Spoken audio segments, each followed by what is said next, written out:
नमस्कार विद्यार्थी मित्रांनो, एक्झाम स्टडीच्या प्लॅटफॉर्मवरती पुन्हा एकदा स्वागत. बघा, मेकॅनिझम पूर्ण शिकल्यानंतर आता आपण आज सुरू करत आहोत वेलॉसिटी ॲनालिसिस. वेलॉसिटी ॲनालिसिस म्हणजे काय? आपण ज्या मेकॅनिझम शिकले, सिंगल स्लायडर क्रँक चेन, 4 बार चेन किंवा डबल स्लायडर क्रँक चेन, ह्या सगळ्या बघा मोशनमध्ये आहेत. याचा अर्थ त्याला काहीतरी वेलॉसिटी आहे, ॲक्सेलरेशन आहे. तर त्याचा आपल्याला ॲनालिसिस करायचं आहे. म्हणजे त्याचं मॅग्निट्यूड काय, त्याचं डायरेक्शन काय, ग्राफिकली कसं काढता येईल किंवा त्याच्या काय मेथड्स आहेत ते आपण बघणार आहोत. बघा, वेलॉसिटी ॲनालिसिसमध्ये पहिल्यांदा आपण बघितलं ते वेलॉसिटी ॲनालिसिस कसं करता येतं आपल्याला. So there are 3 ways of velocity analysis. Velocity analysis करताना सगळ्यात पहिली जी मेथड आहे ती आहे ॲनालिटिकल. ॲनालिटिकल म्हणजे ज्याच्यामध्ये काही फॉर्म्युले असतील. दुसरी जी मेथड आहे ती आहे इन्स्टंटेनियस सेंटर, ज्याला आपण शॉर्टमध्ये आय सेंटर मेथड असं म्हणतो, इन्स्टंटेनियस सेंटर मेथड. आणि तिसरी जी आहे ती आहे रिलेटिव्ह वेलॉसिटी मेथड. रिलेटिव्ह म्हणजे याला खरं तर काय म्हटलं पाहिजे आपण, पूर्णपणे graphical method. Relative velocity method. Relative velocity method. Relative velocity method. बघा, या 3 मेथड आहेत. त्यापैकी आपल्याला आज बघायचं आहे याच लेक्चरमध्ये relative velocity method. Relative velocity method म्हणजे काय? बघा, याच्यातल्या सगळ्या ज्या की पॉईंट आहेत ते अगदी मन लावून तुम्ही बघा, बिकॉज याच्यातल्या काही मेथड्स आहेत तुम्हाला साध्या पुस्तकात सापडणार नाही आहेत. त्या आपल्या एक्सपिरियन्सने आलेल्या सगळ्या मेथड, डायरेक्शन कशी घ्यायची, मॅग्निट्यूड कसं घ्यायचं, त्याला शॉर्टकट कसं आपण लक्षात ठेवायचं, हे सगळं आपण आता शिकणार आहोत. त्यात पहिली मेथड रिलेटिव्ह वेलॉसिटी मेथड. बघा, रिलेटिव्ह वेलॉसिटी मेथड म्हणजे काय? तर आधी आपल्याला माहीत पाहिजे ढोबळमानाने ॲब्सोल्यूट मोशन म्हणजे काय आणि रिलेटिव्ह मोशन म्हणजे काय. बघा, ॲब्सोल्यूट मोशन म्हणजे नॉर्मली काय म्हणतो, velocity of any point with respect to other fixed point is known as absolute motion. तसं फिक्स काहीच नाही, पण आपण ग्राउंड काय समजतो, फिक्स समजतो. तर त्यावेळी त्याला ॲब्सोल्यूट मोशन म्हणतो. म्हणजे काय, जर आपण सिंगल स्लायडर क्रँकचेन पाहिला असेल, बघा इथं सिंगल स्लायडर क्रँकचेन दिसतो तुम्हाला. त्यामध्ये हा लिंक आपण काय करतो, फिक्स करतो. हा लिंक नंबर 1 जो आहे तो आपण फिक्स केला. हा लिंक नंबर 1, हे सगळे लिंक नंबर आपण 1 फिक्स केला. हा दुसरा जो आहे तो काय, क्रँक आहे, तो असा सर्क्युलर मोशन करतो. ओके, हा क्रँक आहे. तर हा क्रँक या फिक्स रेफरन्सच्या अबाउट रोटेट होतो. अशा वेळी आपण ह्याचं जे मोशन आहे त्याला आपण काय म्हणणार आहोत, ॲब्सोल्यूट मोशन. आणि त्याला जी वेलॉसिटी येणार आहे त्याला आपण काय म्हणू, मग ॲब्सोल्यूट वेलॉसिटी. आणि आता हा जो कनेक्टिंग रॉड दिसतो तुम्हाला, हा कनेक्टिंग रॉड, ह्याचं मोशन कसं आहे आपण पाहूयात डिटेलमध्ये. पण लक्षात घ्या, यामध्ये हा ए पॉईंट आणि हा बी पॉईंट दोन्ही मुव्हेबल आहेत. याच्या वेगवेगळ्या पोझिशन्स आपण बघितल्या. समजा आपण इथे हा ए पॉईंट आला आहे आणि त्यावेळी हा पिस्टन जो आहे तो इथं जाईल. पिस्टनची जी पोझिशन आहे ती तुम्हाला इथे दिसेल. आणि असाच जर रोटेशन होत राहिलं ह्याचं आणि यावेळी समजा इथं असेल तर पिस्टन कुठल्या तरी या एका एक्स्ट्रीम पॉईंटला, ज्याला आपण म्हणू आपण, तिथे येईल. ठीक आहे, आता आपण याला म्हणूयात, लक्षात ठेवत की याला स्ट्रोक म्हणायचं आहे. आपला काय म्हणायचं आहे त्याला, स्ट्रोक. याला स्ट्रोक असं म्हणतात. पण हा बी जो दिसतोय हा मुव्हेबल पॉईंट आहे. ए पण बघा मुव्हेबल पॉईंट आहे. हे दोन्ही मुव्हेबल पॉईंट आहेत. यांच्यातली जी वेलॉसिटी आहे त्याला आपण म्हणायचं आहे relative velocity. Velocity of any moving point with respect to other moving point, त्याला आपण काय म्हणू, रिलेटिव्ह वेलॉसिटी. आणि इथं velocity of A with respect to o, हा ओ फिक्स आहे, तर याला आपण म्हणायचं ॲब्सोल्यूट वेलॉसिटी. हा एक छोटा फरक पाहिला आपण रिलेटिव्ह वेलॉसिटी आणि ॲब्सोल्यूट वेलॉसिटीमध्ये. तर आता आपल्याला लक्षात येत आहे की ह्याचं जे मोशन आहे आपण थोडासा व्हिज्युअलाइज करायचा प्रयत्न करू. बघा, ही इथं जर समजा याची पोझिशन आली तर नक्कीच तुम्हाला माहिती आहे हा इथे जाणार आहे पिस्टन. जर आपण इथे कुठेतरी बघितलं या पोझिशनला असेल तर त्यानुसार तो इथे कुठेतरी असेल. बघा, इथे जर असेल तर तो या दरम्यान इथे कुठेतरी असेल, या एक्स्ट्रीमच्या मध्ये कुठं ना कुठं असणार आहे. हे जे तुम्हाला मोशन दिसतंय ह्याला जर तुम्ही केअरफुली बघितलं तर तुम्हाला लक्षात येईल की हा जो क्रँक आहे हा कंप्लीट रोटेशन करतो आहे. म्हणजे याचा अर्थ काय, क्रँक जो आहे तो काय करतो, प्युअर रोटेशन करतो. प्युअर रोटेशनचा अर्थ काय, 360 डिग्री रोटेशन. प्युअर रोटेशन हा पूर्णपणे काय होतो, कंप्लीट 360 डिग्री टर्न करतो, त्याला म्हणायचं प्युअर रोटेशन. आपण हा कनेक्टिंग रॉड जर बघितला तर बऱ्याच वेळी काय होतं, त्याच्यात एक मिसकन्सेप्शन असते. कनेक्टिंग रॉड ही ॲक्च्युली ऑसिलेशन म्हणतो आपण त्याला, पण लक्षात घ्या मी त्याला म्हणेल मोर दॅन हाफ रोटेशन. ऑसिलेशन म्हणलं की वेलॉसिटीमध्ये आपल्याला काहीतरी कन्फ्युजन होऊ शकतं, पण लक्षात ठेवा कनेक्टिंग रॉडचं जे मोशन आहे याचे जे पॉईंट बघा तुम्ही, इथं हे पॉईंट, इथं पॉईंट आहे, नीट जर ऑब्झर्व केला तर हा असा टाईपचा मोशन व्हायला लागले. हे बघा, जर तुम्ही इमॅजिन केलं तर हे बघा असा, हा अशा टाईपचा मोशन आपल्याला मिळतो आहे. म्हणजे याचा earth this is a totally with confidence you can जज हा मोर दॅन हाफ रोटेशन आहे, नॉट ऑसिलेशन. आता हा जो पिस्टन दिसतोय तुम्हाला, हा जो पिस्टन दिसतोय, हा पिस्टन बघा हा रेसिप्रोकेट करतोय. म्हणजे हे खरं तर काय करतोय, लिनियर मोशन करतोय. म्हणजे दुसरं आपण जर म्हणलं कनेक्टिंग रॉडचं मोशन काय, कनेक्टिंग रॉड, हा जो कनेक्टिंग रॉड आहे तो काय करतो तर मोर दॅन हाफ रोटेशन, मोर दॅन हाफ रोटेशन. फुल रोटेशन करत नाही तो, क्रँकसारखा फुल रोटेट होत नाही आहे, पण कसा होतोय मोर दॅन हाफ रोटेशन. आणि तिसरा जो आहे पिस्टन, तिसरा जो एलिमेंट आहे पिस्टन, हा मात्र रेसिप्रोकेट करतो. म्हणजे नॉर्मल याच्यामध्ये काय लिनियर मोशन करतो. तर आधी हे समजलं पाहिजे, कारण आपण ह्या मेकॅनिझमचंच ॲनालिसिस करणार आहोत, याच्याच वेलॉसिटीचं ॲनालिसिस करणार आहोत. सो पिस्टन जे आहे that is a reciprocation. Okay, reciprocation ज्याला आपण लिनियर मोशन म्हणू. बघा आता क्रँकचं प्युअर रोटेशन आहे, कनेक्टिंग रॉडचं मोर दॅन हाफ रोटेशन आहे, आणि पिस्टन जो आहे तो रेसिप्रोकेट करतो. म्हणजे हे प्युअर रोटेशनला जर आपण इकडं आणलं, प्युअर रोटेशन म्हणजे काय, सरळ सरळ बघा सर्क्युलर मोशन. आता सर्क्युलर मोशन आणि रोटेशनल मोशनमध्ये थोडासा स्लाईट फरक असतो. तो फरक म्हणजे काय, सर्क्युलर मोशनमध्ये जो पार्टिकल सर्क्युलर मोशन करत असतो त्याचा ॲक्सिस ऑफ रोटेशन त्याच्या बाहेर असतो. म्हणजे कसं, हे असं, इफ अर्थ इज मुव्हिंग, हे बघा हे अर्थ आहे, it is moving around the sun, तर याचा जो ॲक्सिस ऑफ रोटेशन इथं आहे तो बाहेर आहे. पण आपलं माहिती आहे की earth is also moving around its own axis, तर त्याला आपण रोटेशनल मोशन म्हणतो. तर हा फरक आपला इथं फार महत्त्वाचा नाही आहे, पण इथं लक्षात घ्या हे जे मोशन आहे प्युअर रोटेशन, याला आपण ॲनालिसिस करायचं कशाने, सर्क्युलर मोशनने. आणि हे जे रेसिप्रोकेशन तुम्हाला दिसतं इथं, हे रेसिप्रोकेशनला आपण काय पडलं पाहिजे, बेसिकमधनं बघा याला लिनियर मोशन, याला लिनियर मोशनची स्टडी करायची. आता या दोन मोशनमध्ये फरक आहे, या दोघांमध्ये एक रिलेशनशिप पण आहे, सर्क्युलर मोशन आणि लिनियर मोशन. बघा लिनियर मोशनमध्ये ॲक्सलरेशन आपण जर नॉर्मली बघितला तर बघा लिनियर मोशनचे क्वांटिटीज ॲक्सलरेशन, वेलॉसिटी, डिस्प्लेसमेंट आपण हे पाहतो. आणि याचे 3 इक्वेशन पण, v is equal to u plus a t, v square equal to u square plus 2s, s equal to u t plus half a t square. तर याला analogous quantity rotational मोशनमध्ये असते अल्फा. अल्फा काय, angular acceleration. बघा V काय, omega, angular velocity, आणि S म्हणजे काय, अँग्युलर डिस्प्लेसमेंट. बघा आता आपण याच्या खोलात जाणार नाही, थीटा, ओमेगा, अल्फा काय, फक्त त्याची ओळख करून घेतली. Theta is a angular displacement, omega is angular velocity, alpha is angular acceleration. आणि यांच्यातलं जे रिलेशन आहे, यांच्यातलं जर रिलेशन आहे बघा ते दिलं असतं, s is equal to r theta, v is equal to r omega, आणि a equal to r alpha. Okay, ह्या आरने आपण याला रिलेट करतो, याचा आता उपयोग इथं होणार आहे. आता आपल्याला काय डिसाईड करायचं आहे, हे का शिकलो आपण, क्रँकला कुठलं मोशन आहे, कनेक्टिंग रॉडला कशा प्रकारचं मोशन आहे, किंवा पिस्टनला आहे रेसिप्रोकेशन आहे, हे आपण का शिकतोय, तर बिकॉज आपल्याला ह्यांच्या वेलॉसिटीचे डायरेक्शन ठरवायचे आहेत. वेलॉसिटी कशी येते, त्याची डायरेक्शन काय, हे शिकण्यासाठी आपण बघतोय. तर आपलं माहिती आहे सर्क्युलर मोशन जर आपण बघा डोळ्यासमोर जर आणलं सर्क्युलर मोशन, तर सर्क्युलर मोशनमध्ये आता हा आपण एक सेंटर काढू त्याचा, हे बघा हा सेंटर, आणि इथं हे डिफरंट ह्याच्या पोझिशन जर काढल्या, ह्या पार्टिकलचा हे डिफरंट पोझिशन आहे. समजा तो इथं असेल, थोड्या वेळाने इथं गेला असेल, थोड्या वेळाने इथं गेला असेल, असा जर याचं मोशन जर आपण बघितलं तर आपलं माहिती आहे की याची वेलॉसिटी आपण अशी घेतो. म्हणजे कशी घेतो आपण, टॅन्जेन्शियल टू द पाथ, किंवा 90 degree to this line, radius line joining point to radius, याला 90 डिग्री आपण घेतो. बरं असं काय घेतो आपण, तर वेलॉसिटीची डायरेक्शन जी आहे ही जी डायरेक्शन आहे इथं जर घेतली तर बघा अशी इथे येते. म्हणजे आपण जर ऑब्झर्व केलं तर लक्षात येतं आपल्याला की सगळ्या ठिकाणी ही वेलॉसिटीची व्हॅल्यू v आहे, पण डायरेक्शन मात्र कंटिन्युअसली चेंजेस आहे. तर हा डायरेक्शन चेंज कोण करतो, तर त्याचं नाव आहे सेंट्रिपिटल ॲक्सलरेशन.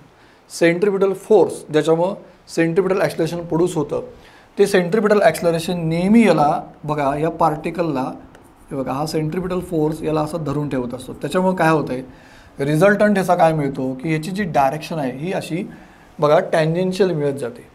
याचं साधं एक्झाम्पल आहे बघा, आपण जर सर्क्युलर मोशनमध्ये असो आणि सडनली सर्क्युलर मोशन थांबलं तर आपण कसे फेकले जातो बघा, याच दिशेने फेकले जातो, बरोबर आहे. किंवा आपण एखाद्या गाडीच्या चाकाला जर नीट बघितला त्याच्यावर येणारा जो पाण्याचा थर आहे किंवा चिखल लागला असेल तर बघा त्या चिखलाची दिशा काय, तर दिशा ती हीच आहे, टँजेन्शियल आहे. तुम्ही बघा नॉर्मली ती टँजेन्शियल असेल, पण याला नेहमी वळवणारा कोण कंपोनंट आहे, तो आहे सेंट्रिपिटल कंपोनंट. हा नेहमी काय करतो, त्या पार्टिकलची वेलॉसिटी अशी डायरेक्शन वळवत जातो. मग आता बघा वेलॉसिटी तर इथं व्हॅल्यू चेंज होत नाही, इथं व्ही आहे, इथं पण व्ही आहे, इथं पण सगळीकडे व्ही आहे. मग याला आपण कॉन्स्टंट वेलॉसिटी मोशन म्हणायचं का? आपण लिनियर मोशन शिकताना कॉन्स्टंट वेलॉसिटी मोशन म्हटलं की ॲक्सलरेशन काय म्हणतो, झिरो म्हणतो आपण. म्हणजे वेलॉसिटीचा मॅग्निट्यूड चेंज झाला नाही की आपण त्याला युनिफॉर्म ॲक्सलरेशन म्हणतो, किंवा कॉन्स्टंट वेलॉसिटी मोशन म्हणलं की ॲक्सलरेशन झिरो म्हणतो आपण. पण आता अशी केस इथं होणार नाही. कारण काय, सगळ्यात पहिले आपल्याला हे माहीत पाहिजे, बेसिकली सोपी गोष्ट आहे ती, फार अवघड नाही यासाठी, पण एवढी माहीत पाहिजे की ॲक्सलरेशन कुठल्या सिच्युएशनमध्ये होतं. सगळ्यात पहिली सिच्युएशन लक्षात ठेवा, जर वेलॉसिटीची व्हॅल्यू चेंज होत असेल ॲक्सलरेशन आहे, वेलॉसिटीचं डायरेक्शन चेंज होत असेल वेलॉसिटी आहे, आणि दोन्ही चेंज होत असतील तरी पण तिथं ॲक्सलरेशन आहे. तर आता या केसमध्ये काय होतं आहे, वेलॉसिटीची व्हॅल्यू चेंज होत नाही, बरोबर आहे, व्ही व्ही व्ही सगळीकडे व्ही येते, अगदी बरोबर आहे. पण डायरेक्शन बघा ना, डायरेक्शन चेंज होत चालली आहे. मग डायरेक्शन चेंज होते तर मग काय वेलॉसिटी येणार आहे. वेक्टरच्या भाषेमध्ये ते कसं येतं, हे बघा, एक पहिला मी असा एक व्ही काढला इथं ह्या पॉईंटचा, आणि इथे बघा व्ही काढला, हे दोन्हीकडचे जर व्ही काढले ना तर हा जो गॅप आहे ना ह्याला म्हणतात डेल्टा व्ही, आणि ह्या डेल्टा व्हीला टाईमनी डिवाइड केलं आपण की ॲक्सलरेशन, आपलं माहिती आहे ॲक्सलरेशनचं rate of change of yes velocity. त्यामुळं लक्षात ठेवा की डायरेक्शन जरी इथं चेंज होते, वेलॉसिटी मॅग्निट्यूड चेंज होत नाही, पण तरी पण एक ॲक्सलरेशन असणार आहे इथं, आणि तो ॲक्सलरेशन म्हणजे सेंट्रिपिटल ॲक्सलरेशन. तर त्या ॲक्सलरेशनला काय म्हणायचं आपल्याला, सेंट्रिपिटल ॲक्सलरेशन. बघा लक्षात घ्या, तो जो ॲक्सलरेशन येणार आहे त्याचं नाव आहे सेंट्रिपिटल ॲक्सलरेशन. Centripetal acceleration. तर सेंट्रिपिटल ॲक्सलरेशन काय करतो, सेंट्रिपिटल ॲक्सलरेशनचं एकच काम आहे, त्या वेलॉसिटीची डायरेक्शन सतत चेंज करत ठेवणे. मॅग्नेट्यूड चेंज करतो का हा, तर ॲब्सोल्युटली नो. मॅग्नेट्यूड चेंज करणारा हा कंपोनंट ऑफ ॲक्सलरेशन नाही, हा फक्त काय चेंज करतो, डायरेक्शन चेंज करतो. So centripetal acceleration always changes direction of velocity. तर हे व्ही व्ही जे दिसतं तुम्हाला, याचं डायरेक्शन जे चेंज होत चाललं आहे ते करतो कोण, तर हा सेंट्रिपिटल ॲक्सलरेशन. आणि याला प्रोड्यूस कोण करतो, तर सेंट्रिपिटल फोर्स. सेंट्रिपिटल फोर्स कुठून येतो, तर वेगवेगळ्या मार्गाने येतो. काही केसमध्ये तो फ्रिक्शनमुळे येतो, काही केसमध्ये तो इनबिल्टमध्ये येतो, जसं आता क्रँकमध्ये आहे. काही केसमध्ये तो नॉर्मल रिॲक्शन येऊ शकतो, काही केसमध्ये तो टेन्शन इन द वायरमध्ये येऊ शकतो. हे डिफरंट रिझन्स आहेत, ठीक आहे. तर आत्ता सगळ्यात मुद्दा महत्त्वाचा काय, सेंट्रिपिटल ॲक्सलरेशनमुळं काय होतं, डायरेक्शन ऑफ वेलॉसिटी चेंज होते. मग आता कधी कधी बघा आपण असं पण मोशन पाहतो सर्क्युलर मोशनमध्ये, आपण असं पण मोशन ऑब्झर्व केलेलं असतं. ते म्हणजे हे, समजा इथे वेलॉसिटी V1 आहे, इथं वेलॉसिटी V2 आहे, बघा इथं वेलॉसिटी V3 आहे. याचा अर्थ काय की इथं वेलॉसिटीचं डायरेक्शन तर चेंज होतच आहे, पण त्याचसोबत मॅग्निट्यूड पण चेंज होते, त्याची व्हॅल्यू पण चेंज होते. मग आता व्हॅल्यू चेंज करणारा कोण ॲक्सलरेशन आहे, तर त्याचं नाव आहे टँजेन्शियल ॲक्सलरेशन. हा जो टँजेन्शियल ॲक्सलरेशन आहे तो काय करतो, फक्त मॅग्निट्यूड चेंज करतो. टँजेन्शियल ॲक्सलरेशन जो आहे तो काय करतो, फक्त चेंजेस अ मॅग्निट्यूड. म्हणजे याचा अर्थ वरच्या केसमध्ये हा नव्हता, हा झिरो होता.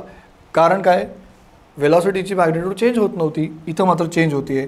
चेंजेस मॅग्निट्यूड ऑफ, बघा मॅग्निट्यूड ऑफ वेलॉसिटी. बघा आता क्लिअर आहे. सेंट्रिपिटल कंपोनंट काय करतो, डायरेक्शन चेंज करतो.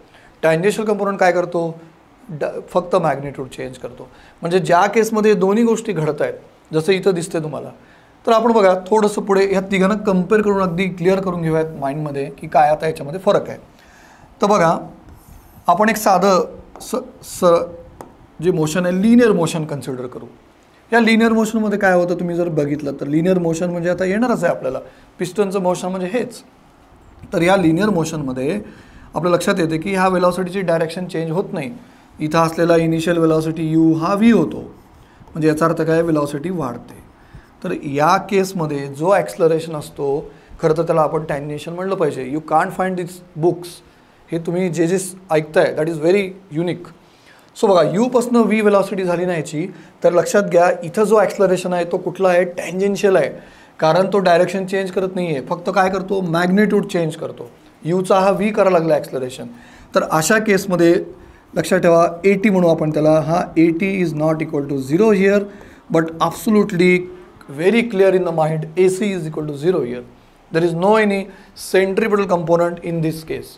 लिनियर मोशनला कसलं सेंट्रिपिटल कंपोनंट आलं, सेंट्रिपिटल कंपोनंट कधी येतं, सर्क्युलर मोशन असेल तर. सर्क्युलर मोशनचं रिझनच आहे सेंट्रिपिटल फोर्स.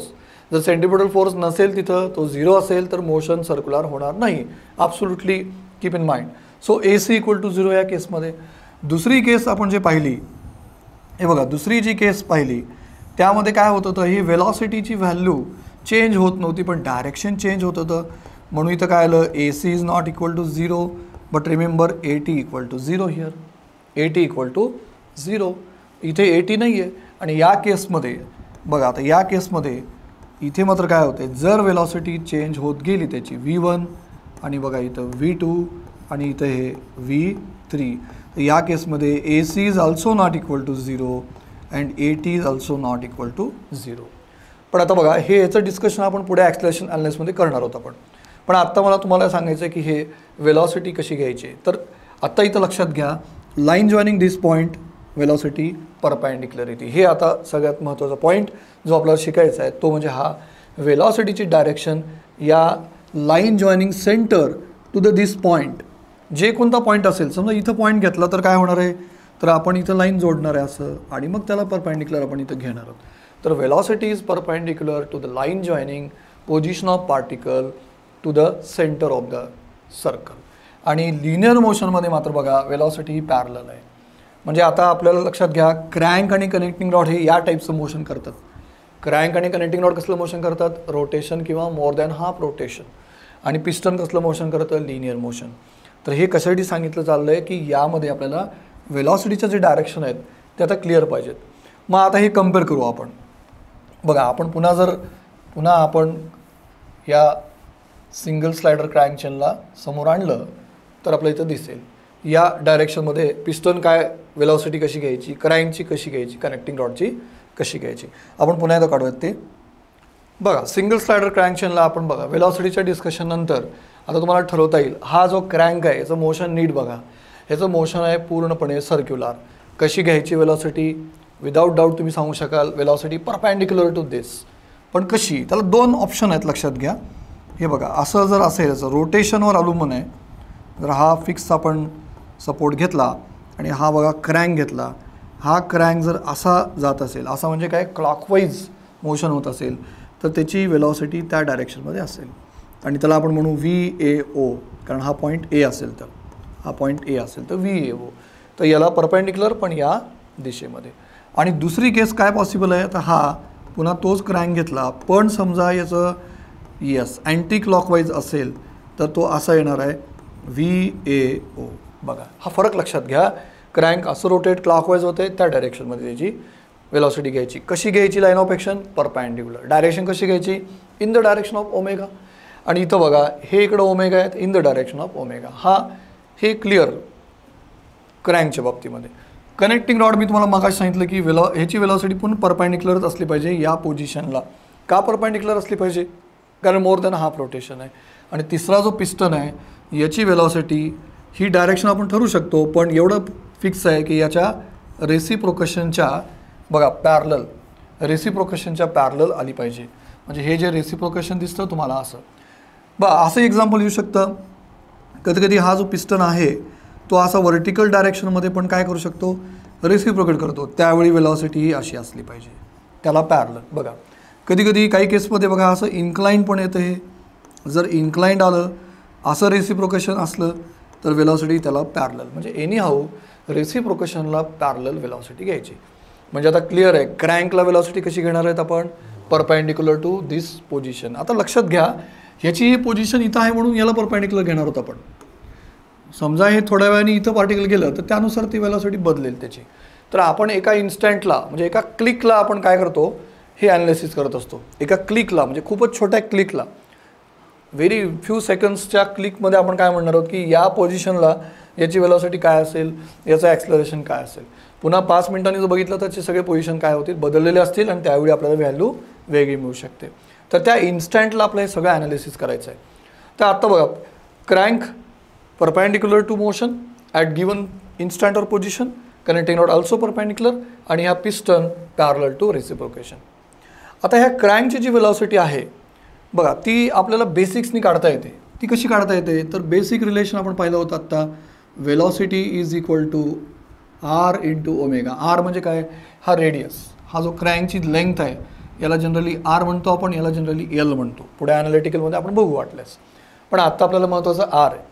तर v equal to r omega. V काय आहे, लिनियर वेलॉसिटी, आर काय त्याचा रेडियस, आणि ओमेगा काय तर अँग्युलर वेलॉसिटी जी आपल्याला प्रोव्हाइड केली असते. तर यावरनं काढता येतं आपल्याला व्ही इक्वल टू, नॉर्मली आपण ओमेगा जो आहे किंवा अँग्युलर वेलॉसिटी आहे तो आपण आर पी एमच्या फॉर्ममध्ये काढतो, 2πn/60. हे जे एन आहे ना, आर पी एम आहे, revolution per minute, just like 100 RPM 120 RPM आपल्याला प्रोव्हाइड केलं जाईल. तर असं प्रोव्हाइड केल्यानंतर आपण काय करायचं आहे, 2πn/60 that gives us omega. तर ओमेगाच्या खोलात आपल्याला जायचं नाही आहे, पण याच्यामध्ये अजून एक ॲडिशनल गोष्ट लक्षात ठेवा, हे एन जर आर पी एसमध्ये असेल, एन जर आर पी एसमध्ये असेल तर ओमेगा इक्वल टू काय घ्यायचं, फक्त 2πn घ्यायचा, कारण आपला अल्टिमेटली सेकंदच पाहिजे. पण हे एन जो आहे नॉर्मली रिव्होल्यूशन पर मिनिटमध्ये दिला जातो, म्हणून आपण डिवाइड बाय 60 करतो आहे to convert minute into the seconds. म्हणून आता 2πn/60 घेतला आपण. तर यावरनं काय होतं, याला नेमिंग करू शकता VAO. ठीक आहे, AO हा जो दिसतो तुम्हाला ए पॉईंट, इथं ए पॉईंट आहे, इथे बघा हा बी पॉईंट घेतला आहे आपण, इथं सी पॉईंट आहे, हा ओ आहे. Okay, so VAO is equal to this r into this omega AO म्हणा किंवा 2πn/60. आपलं त्या कॅल्क्युलेशन्समध्ये आता जायचं नाही आहे, तर हे फॉर्म्युला आपल्याला मिळतो, VAO is equal to r into omega AO. यावरनं आपल्याला वेलॉसिटी मिळते इन मीटर पर सेकंडमध्ये. आता बघा, क्रँकसाठी वेलॉसिटी कशी घ्यायची माहीत झाली, कनेक्टिंग रॉडसाठी कशी घ्यायची माहिती आपल्याला. मग क्रँकची जर वेलॉसिटी अशी डायरेक्ट येत असेल तर आपण मग ग्राफिकली मेथड का जातो, तर आपल्याला आता हे ग्राफिकल मेथडमध्ये जायचं आहे असताना याचा अर्थ काय की आपण क्रँकची वेलॉसिटी काढल्यानंतर कनेक्टिंग रॉडची वेलॉसिटी कशी काढणार आहोत. म्हणजे मुळात कनेक्टिंग रॉडची वेलॉसिटी काढण्यासाठी किंवा पिस्टनची वेलॉसिटी काढण्यासाठी आपल्याला ती वेलॉसिटी पॉलिगॉन, ज्याला वेलॉसिटी वेक्टर डायग्राम म्हणतो आपण, ती काढावी लागते. नाहीतर क्रँकची वेलॉसिटी तुम्हाला डायरेक्टच मिळायला लागली, आर इंटू ओमेगा AO. क्रँकचं रेडियस तुमच्याकडे अवेलेबल असेल आणि जर RPM दिला असेल तर तुम्ही हा काढू शकता. पण हे जे काही चाललं आहे ते चाललं आहे कशासाठी, कनेक्टिंग रॉडच्या वेलॉसिटी आणि त्याचे डायरेक्शन आणि पिस्टनची वेलॉसिटी आणि त्याची डायरेक्शन काढण्यासाठी. चला आता कसं काढायचं बघू आपण. सगळ्यात पहिले लक्षात घ्या, लिंकची संख्या आपल्याकडे माहिती आहे की त्याचा 1 आहे, सगळ्या 1ला फिक्स घेतला आपण. पुन्हा एकदा बघा 2, हे बघा 3 आणि हा 4, लिंक 4. ओके, लिंक 4 कशात बनलेलं आहे, piston with respect to fix cylinder. Okay, आणि लिंक 3 हा 2 कनेक्टिंग रॉड, आणि इथे बघा 1, आणि हा लिंक 2 जो आहे तो आहे क्रँक, प्युअर रोटेटिंग एलिमेंट ज्याला म्हणू आपण. आता याच्यात एक क्रुशियल पॉईंट लक्षात घ्या, जेवढे जे फिक्स पॉईंट आहेत त्यांची वेलॉसिटी काय असली पाहिजे. जे फिक्स पॉईंट आहेत, जे 1 आहे, हा फिक्स सिलेंडर आहे हा, तर तुम्ही उत्तर सांगाल वेलॉसिटी 0, कारण फिक्स आहे, मोशन नाही आहे, रेस्टला आहे, वेलॉसिटी 0. आता हे सगळे वेलॉसिटी 0 कसं काढणार आपण. आता आपल्याला काय काढायचं ह्याच्यावरती, वेक्टर डायग्राम जर काढायचा असेल तर थोडंसं वेक्टरची आपल्याला इन्फॉर्मेशन पाहिजे. वेक्टर कसा दाखवतो आपण बघा, नॉर्मली वेक्टर कसं दाखवतो आपण, जर मला वेक्टर दाखवायचं आहे, एखादा फोर्स दाखवायचा असेल तर मी काय करतो की F घेतो आणि त्याच्यावरती ॲरो देतो, हे झालं ॲनालिटिकल. पण ग्राफिकली वेक्टर कसं दाखवतो आपण, समजा मला F इक्वल टू एक वेक्टर तुम्हाला दिला आहे, फोर्स पण वेक्टर आहे ना म्हणून मी एक्झाम्पल घेतो आहे. फोर्स समजा 10 न्यूटन आहे, दाखवायचं आहे मला, कसं दाखवणार, समजायची डायरेक्शन अशी आहे, सांगितली आपल्याला की राईटवर्ड आहे. तर याला दाखवण्यासाठी आपल्याला एक छोटीशी स्केल बनवावं लागते. स्केल म्हणजे कशी, तर ती अशी 1 सेंटीमीटर बरोबर समजा आपण बनवली 5 न्यूटन, तर मग 10 न्यूटन दाखवण्यासाठी आपण काय केलं पाहिजे, तर 10 × 1/5 म्हणजे 2 सेंटीमीटर. याचा अर्थ सोपा आहे की आपल्याला ते 10 न्यूटनचा फोर्स दाखवण्यासाठी किती लेंथची काढावं लागेल, लाईन्स 2 सेंटीमीटर. डायरेक्शनचं आपलं दिलेलं असतं, तेव्हा आपण काय करणार, इथे बघा मोजून आपण ग्राफिकली हे 0 ते ए जे काही वेक्टर असेल हा एफ वेक्टर, याची लेंथ मला इम्पॉर्टंट सांगायची, ती लेंथ काय असेल 2 सेंटीमीटर असेल. ती काय दाखवते? मॅग्निट्यूड दाखवते. टेक्निकली ही जी लेंथ आहे 2 सेंटीमीटर ती काय दाखवते? मॅग्निट्यूड दाखवते. एखाद्या वेक्टरचा ही जी लेंथ असते ग्राफिकली ती काय दाखवत असते? नेहमी मॅग्निट्यूड. आणि हा आरो हेड काय दाखवतो? डायरेक्शन. आणि लाईन काय दाखवते? Line of action. ठीक आहे, आपण त्या खोलात जाऊन आता, पण लक्षात घ्या आपल्याला हा वेक्टर दाखवायचा आहे. मग आता हा पुढचा प्रश्न आपला की जर वेलॉसिटी सगळ्या फिक्स एलिमेंटची वेलॉसिटी काय असली पाहिजे? 0. ती अशी दाखवता येईल का? जर 0 असेल तर कशी दाखवता येईल? म्हणून काय करतो आपण, ही ग्राफिकल रिप्रेझेंटेशन करताना आपण सगळ्या फिक्स पॉईंटची वेलॉसिटी, समजा हा O आहे, हा C आहे, सगळे आपण असे एका जागी घेत आहोत. सगळे असे एका जागी का घेतो आपण? कारण त्यांची वेलॉसिटी 0 आहे. मी अशी लाईन काढू शकत नाही वेलॉसिटी 0ला. म्हणून सगळ्या फिक्स पॉईंट ह्या आपल्या इथं एकाच जागी येतील. O इकडे C तिकडे असं नाही होणार आहे. सगळ्या फिक्सची वेलॉसिटी कॉमन आहे ना, 0 आहे, म्हणून सगळे फिक्स एका जागी येतील. ओके, चला, इज इट राईट? पुढे आता बघू आपण याची वेलॉसिटी डायग्राम काढायची म्हटल्यावर आपल्याकडे डेटा काय पाहिजे, ह्याची व्हॅल्यू कशी काढायची आणि डायरेक्शन कशी घ्यायची. माहिती आहे आपलं व्हॅल्यू तर काढली आपण, VAO is equal to R omega AO. आता हे कशात तर येईल? मीटर पर सेकंडमध्ये येईल. एकदा हे मीटर पर सेकंडमध्ये आलं की आता मगाशी जसं स्केल सांगितला आहे तसा स्केल आपण इथे ठेवू शकतो. म्हणजे काय करू शकतो आपण, 1 सेंटीमीटर इज इक्वल टू काहीतरी मीटर पर सेकंड आपण ठेवतो इथे. म्हणजे काय होईल, तुम्हाला याच्यात स्केलमध्ये कन्वर्ट होईल. स्केलमध्ये कन्वर्ट झाल्यानंतर बघा आता पुढे काय करायचं आपल्याला, हा ॲक्च्युअल पॉलिगॉन काढायला सुरुवात करायची. बघा सुरुवात केली आपण O आणि C फिक्स करून. वेलॉसिटी ऑफ क्रँक काढली. बघा एक स्केल ठेवली. आता एक सुटेबल स्केल आपण ठरवू शकतो. नॉर्मली 1 सेंटीमीटरवर 1 metre per second, 10 metre per second किंवा 100 मीटर पर सेकंद, जशी व्हॅल्यू आली त्यानुसार आपल्याला ही करता येऊ शकते. So 1 centimetre equal to this much of metre per second. आता ही गोष्ट एवढी महत्त्वाची नाही, प्रॉब्लेममध्ये बघू, पण डायरेक्शन कसे घ्यायचे आणि हा पॉलिगॉन कंप्लीट कसा करायचा आणि त्याचं ॲनालिसिस कसं करायचं हे महत्त्वाचं. O आणि C फिक्स झाल्यावर आता हा क्रँक समोर दिसतोय तुम्हाला. तर आठवा, क्रँकची वेलॉसिटी कशी घ्यायची आपल्याला, परपॅन्डिक्युलर टू दिस पोझिशन. त्या इन्स्टंटला जी पोझिशन आपल्याला दिली आहे त्याला परपॅन्डिक्युलर आपल्याला घ्यायचं आहे. हे घेतला, पण कुठल्या डायरेक्शनमध्ये घ्यायचं आहे? ओमेगाच्या. इथं बघितलं आपण, बघा इकडे ओमेगा इकडे जाईल, इकडं असेल ओमेगा इकडे येईल. म्हणून बघा हा परपॅन्डिक्युलर. म्हणून मी काय करणार आहे, इथून एक लाईन ड्रॉ करणार आहे आता. तर ही जी लाईन ड्रॉ केली आपण, ही वेक्टर आहे VAO. हे बघा वेक्टर VAO. म्हणजे ही जी लाईन आहे ह्याची जी लेंथ आहे स्केलमध्ये कन्वर्ट करून आपण घेतली आणि ही बघा VAO is a velocity of crank. Plot केला आपण. पुढे आता पुढे कोण आलं, कनेक्टिंग रॉड. कनेक्टिंग रॉडला वेलॉसिटी कशी असते? Perpendicular, like a crank. Don't confuse with this, it is a more than half rotation, go with that.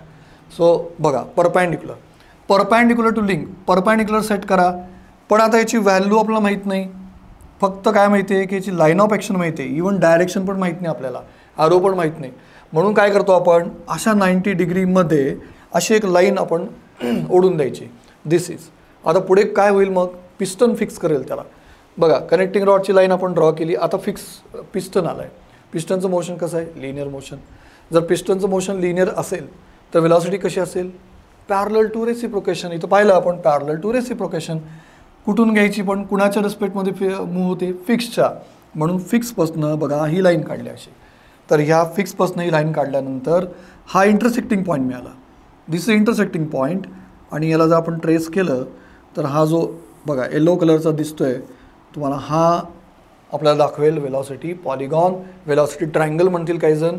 जेव्हा लिंक 4 असतील त्यातला एक लिंक फिक्स असेल तर तुमच्याकडे राहिले 3 एलिमेंट. 3 एलिमेंटच्या 3 वेलॉसिटी ह्या अशा प्लॉट होतील आणि आपल्याला दिसेल velocity polygon is a triangle. मग आता ही लाईन दिसते तुम्हाला बघा, ह्याचं नाव काय? VBC म्हणू शकता. काही जण VBO म्हणतील, absolutely correct, no problem. VBC, velocity of B with respect to C, velocity of piston with respect to it's a fix cylinder is nothing but this VBC. पण या बाबतीमध्ये एक केअरफुल राहायचं आपण की हा जो ॲरो आहे ना तो असा इकडं नाही गेला पाहिजे. हा ॲरो इकडं जाऊ द्यायचा नाही. त्याचं कारण असं आहे की आपण याला रीड कसं करायचं, एक हॅबिट आपण ठेवायची. Velocity of B with respect to C आहे ना, तर velocity of B with respect to Cचा पॉईंट इकडे पलीकडे जायचा. म्हणजे काय होईल, आता उलटं जर केलं तर ॲरोचं नाव काय होईल बघा, VCB. आणि बेसिकली वेलॉसिटी ऑफ C किती आहे? 0 आहे ना, फिक्स पॉईंट आहे. म्हणून हे लक्षात ठेवायचं. हे खूप फायद्याचं पडेल आपल्याला. VBC, VAO पण बघा मी ॲरो कसा घेतला आहे. VAO, मी VOA म्हणत नाही, लक्षात घ्या, VAO म्हणतोय, velocity of A with respect to O point. इथं मात्र चॉईस आहे आपल्याला, कारण ए आणि बी हा जो आला ना बी पॉईंट, हे दोन्ही ज्या वेलॉसिटी आहेत ना, ह्या VAO आणि VBC normally they are absolute velocities. आपलं माहिती आहे velocity of any moving point with respect to fix point is a absolute velocity. ह्या दोन्ही ॲब्सोल्यूट वेलॉसिटी आहेत. आणि हा जो दिसतो तुम्हाला VBA, हा ए आणि बी दोन्ही मुव्हेबल पॉईंट आहेत, याला आपण रिलेटिव्ह वेलॉसिटी म्हणतो. ओके, मग आता ॲरो बघा, एपासून बीला चालला आहे ना, तर आपण याला म्हणायचं VBA. असे एक टेक्निक लक्षात ठेवायची, एपासून बीला ॲरो चालला आहे VBA आणि बीपासून एला ॲरो चालला आहे, त्याला म्हणायचं VAB. याचा उपयोग पुढे होणार आहे इवन दो कॉर्लिस कंपोनंट काढताना. सो हे लक्षात घ्या, हे सगळं आलं. ही झाली वेलॉसिटी पॉलिगॉन. तर एका सिंगल स्लायडर क्रँक चेनसाठी आपण एक वेलॉसिटी पॉलिगॉन काढली ती ही. आणि याचा उपयोग काय, तर मगाशी म्हटलं तुम्हाला कनेक्टिंग रॉडची वेलॉसिटी काढता येईल आपल्याला आणि पिस्टनची वेलॉसिटी काढता येईल. तर ती कशी करायची कॅल्क्युलेशन, तर बघा, मला समजा वेलॉसिटी ऑफ पिस्टन काढायचं आहे, ज्याचं नाव आहे VBC. तर आपण काय केलं पाहिजे, तर BC लेंथ मोजली पाहिजे. आणि जे काही तुम्ही स्टिप्युलेटेड स्केल आहे, तुम्ही जी स्केल यूज केलात ती स्केल इथं ठेवायचे आणि आपल्याला मिळेल पिस्टनची वेलॉसिटी. काय केलं आपण, BCची लेंथ मोजली, जी काही स्केल असेल 1 मीटर पर सेकंद असेल, 10 मीटर पर सेकंद असेल, ती मोजली आपण आणि ठेवली VBC equal to this meter per second. आणि velocity of this particular connecting rod पण काढता येईल, VBA. बघा, BA इंटू स्केल करावं लागेल, तेच म्हणजे VBA into scale, metre per second. असं आपल्याला वेलॉसिटी याची काढता येऊ शकेल. सो दोन्ही आपण लिनियर वेलॉसिटी काढल्या. पण आता हा कनेक्टिंग रॉड आहे, लक्षात घ्या, त्याला एक अँग्युलर वेलॉसिटी राहणार आहे.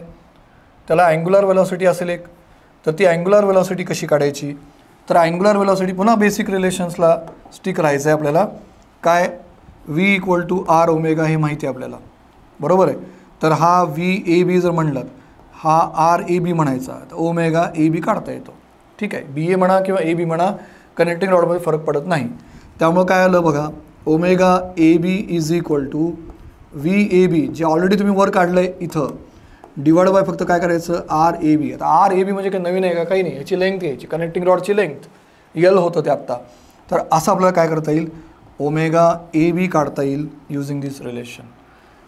आणि याच्यात सगळ्यात महत्त्वाचं जे तुम्हाला पुस्तकात नाही सापडणार आहे, दॅट द पॉईंट, याची डायरेक्शन कशी डिसाईड करायची, ह्या ओमेगा ABची डायरेक्शन कशी डिसाईड करायची. बघा, ह्या ओमेगा ABची डायरेक्शन डिसाईड करण्यासाठी काय करायचं, आपण पुन्हा आपल्या मेन डायग्रामवर बघायचं, ज्याला आपण स्पेस डायग्राम म्हणतो.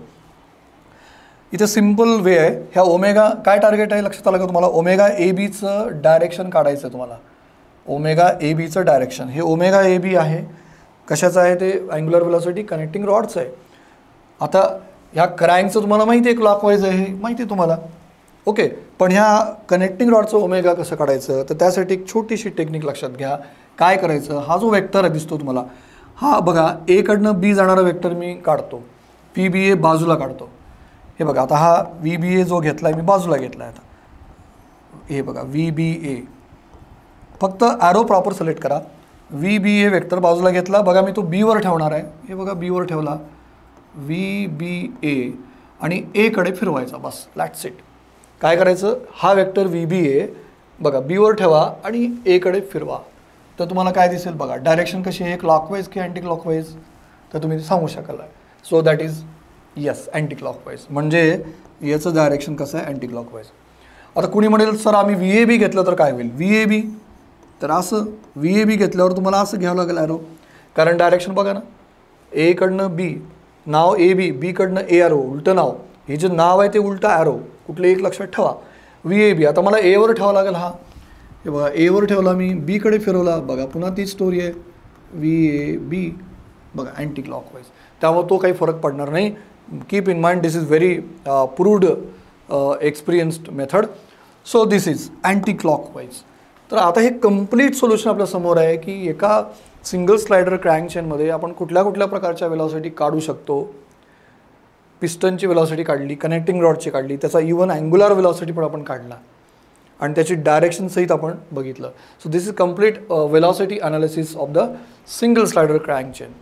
आता अशाच पद्धतीने आपण 4 बार चेनचा पण वेलॉसिटी डायग्राम काढूयात. ओके, 4 बार चेनचा वेलॉसिटी ॲनालिसिस करूयात. बघा आता हा क्रँक आहे इथं, हा कंप्लीट काय करतो आपल्याला माहिती आहे रोटेशन करतो. बघा त्याची वेलॉसिटी आपण ठरवू शकतो. आता ओमेगा बघा, ओमेगाच्या डायरेक्शननुसार त्याची वेलॉसिटी जी आहे ही असली पाहिजे VAO. आणि इथं हा कुठलाही स्लायडर नसल्यामुळं हे जे पार्ट दोन्ही जे रॉड आहेत ते ऑसिलेट करतील, in the sense more than half rotation करतील. यांचं मोशन हे असं पॉसिबल आहे. तर एक आपण जर बघितलं सहज तर हे असं मोशन पॉसिबल आहे. बघा याच्यात हा फिक्स पॉईंट आहे O आणि C, तर त्याला आपण एक लिंक 1 म्हणू. हा क्रँक आहे लिंक 2 आहे. हा कनेक्टिंग रॉड लिंक 3 आणि हा जो कपलर आहे जो ज्याला आउटपुट मिळतं आपल्याला तो लिंक 4 आहे. ओके, 4 लिंक आहेत. 4 लिंक आहेत म्हणजे वेलॉसिटी डायग्राम हा ट्रायंगल येणार आहे. सगळ्यात आधी बघू आपण क्रँकची वेलॉसिटी काढण्यासाठी. बघा VAO R into omega AO.